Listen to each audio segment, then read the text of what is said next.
There's a chance that Brian Koberger could be exonerated, and Dylan Mortensen and all of her sketchy friends are indeed the reason why. Sketchy because they have all been caught lying since the beginning, and the internet is not done talking about it until all the right people are behind bars. If you don't already know, Brian Koberger was a criminology student. He also wrote a paper specifically on the death penalty. He also wrote a paper discussing wanting to go into a prison and conduct research. Brian Koberger, I do believe April of 2022 is when he interviewed with Washington, I do believe for an internship, which could have specifically or had some details with dealing with corruption or this, and that. You can do your own research, and I'm sure you can find more details with that internship. I'm sure it had to do more with just corruption. Regardless, according to, I believe, Chief Jenkins, he didn't get the job. And I do believe you can watch it. It's on TV. I believe it's Chief Jenkins, but somebody says that they didn't think that Brian Koberger could fit in around there. They didn't think that his personality could handle it, something like that, along the lines of they just didn't think that he would fit in. Interesting.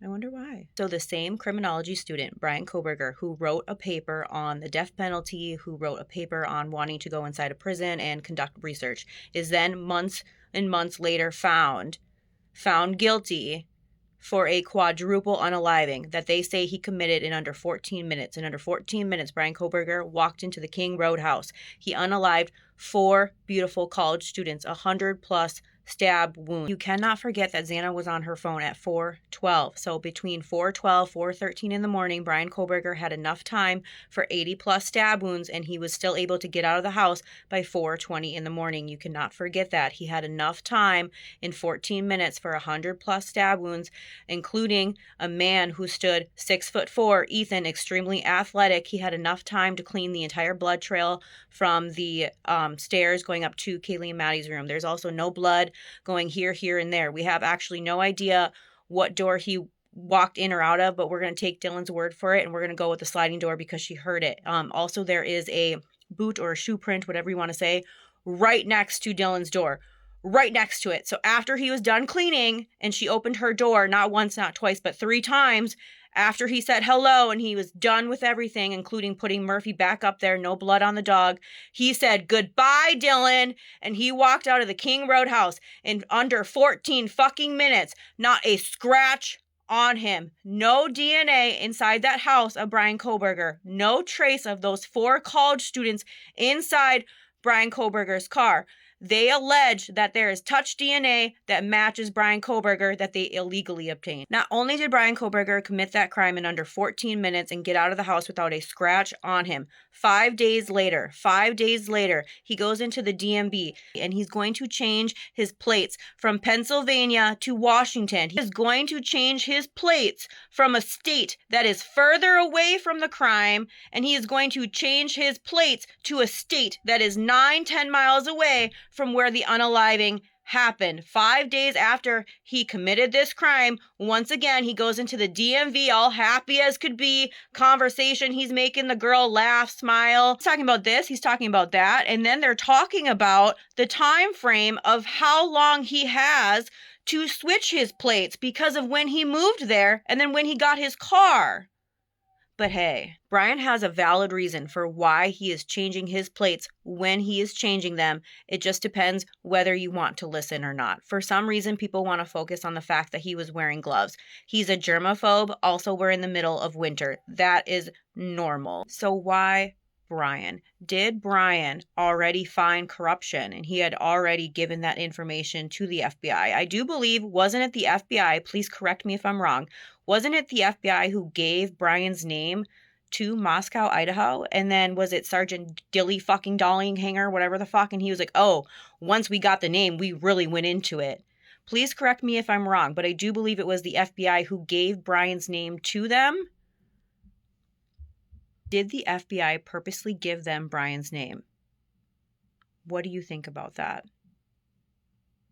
Were they investigating Moscow, Idaho and how corrupt it was? Did the FBI give Brian's name to Moscow, Idaho on purpose to see how they would handle it, to see if they would run with it, which they did? Did they do that on purpose because they were already investigating how deep the frat and the police run together?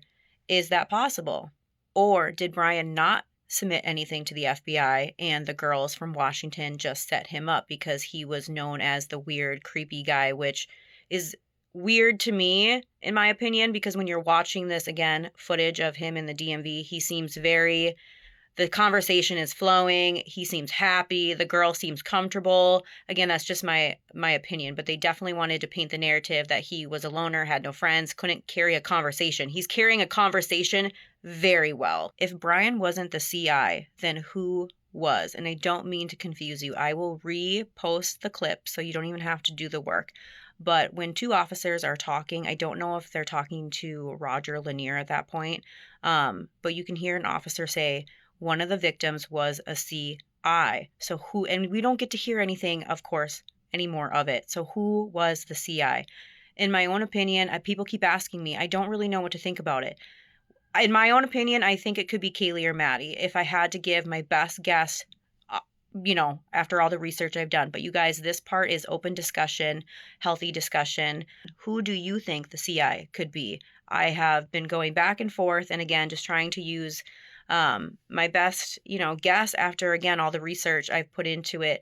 Do you remember? I think it could be in One Night in Idaho, or something else you can go watch. Remember that clip that they share of Kaylee, and she's like, "Hi, I'm Kaylee, and I'm with the FBI." And then I think she says, "Just kidding," and she smiles and laughs.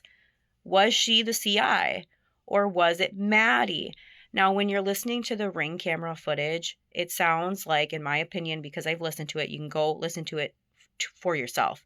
It sounds like, in a girl's voice, in my opinion, is Dylan confronting Kaylee and Maddie, who called to tell on us? Why would anybody be asking anybody who called to tell on us if that didn't have to do with something naughty like rugs? And again, just based on the conversation flow, in my opinion, that's why I'm saying it's Kaylee or Maddie, because it sounds like the conversation is directed towards them. You hear a female respond, "I didn't call anybody." And then I don't have my timeline right in front of me. I'm not sure if after that you hear he's nice to me later on. And then you also hear he's not my boyfriend. But you, clear as day, in my opinion, you can go listen to it. Who called to tell on us? Why would they be asking Kaylee or Maddie, in my opinion? Or if you guys think it's Ethan or Xana, why are they saying, who called to tell on us? What is that about? Dylan. Kaylee's brother stated that she nailed an interview in Texas for IT. It was different for her. She was on her way. Maddie was going to graduate, I do believe, in December.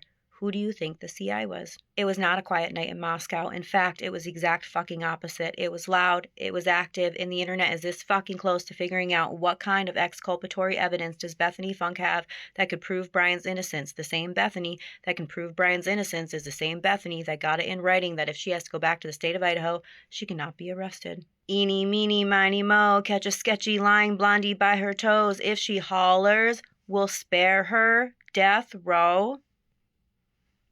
Stop asking yourself, why did Brian Kohberger plead guilty? Start reminding yourself that they gave Brian two options. You can either take the chair and we're going to take yours, or you can plead guilty and we will spare you yours. So what did Brian Kohberger do? He took a deal to save his life. A reporter on national television will ask Bill Thompson, how come as part of the plea agreement,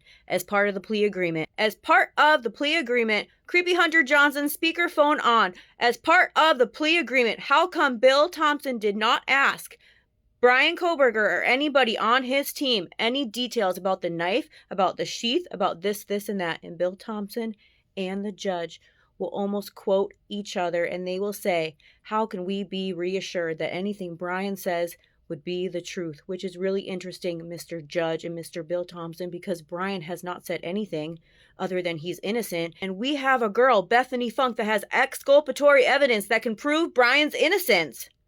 The fuck? Brian Kohberger knew that he was taking a deal to save his life. He did not have to give any details. He was a criminology student. He knew that within time, things would become unsealed. Things have also become accidentally released. No case is ever closed.